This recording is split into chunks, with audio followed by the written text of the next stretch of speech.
Today I want to talk about dress codes. Now, this has nothing to do with face masks during a global pandemic. That's a whole nother topic.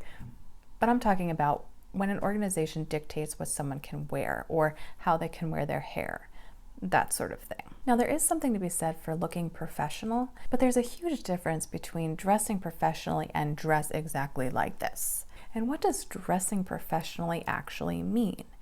Sure, it's dependent upon industry, but it's also very dependent on the opinions of the people in power at an organization. Having any kind of dress code is someone in power exerting control over someone else. It's really all about power. And it's a socially accepted way of exerting power over someone else.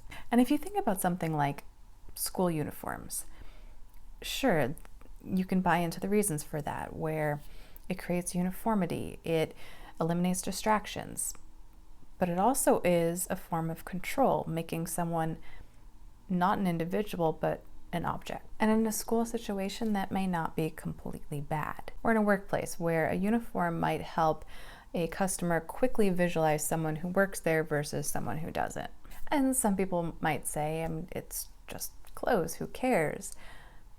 But it's not about the clothes, it's about the exerting power over someone else. And there may be times and places for that, such as in a school or in a workplace where a uniform is helpful for customer experience. But in situations that aren't like that, having a set dress code, controlling what someone can wear or how they can wear their hair or how many earrings they can wear in their ears, when it gets beyond just what's professional or socially acceptable in that situation, when you get away from all of those things, having a dress code or having a very strict dress code that seems unnecessary for the type of organization or the type of industry that it is a way of exerting power over someone else.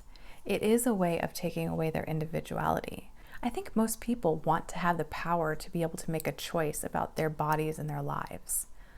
When people feel like they don't have control, when they feel powerless, that's when you start having problems. So to demand that someone wears something specific, and I'm not talking about uniforms in that type of workplace, but when you really dictate how someone can wear their hair, the length of their skirt, whatever it is, you've now exerted power over their bodies, their lives, their choices, their identities, their individuality. You've turned them into an object to control. So it's not the uniform or even the fact that there is a dress code that is the problem. The problem is that often when organizations do this, it's that they, intentionally or not, and sometimes it is very intentional, but even when it's not, you take away someone's individuality.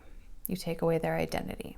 You take away their power to choose. It's a form of control. And if your organization feels that need to micromanage everything about an employee, including how they wear their hair or the length of their skirt, you got bigger problems.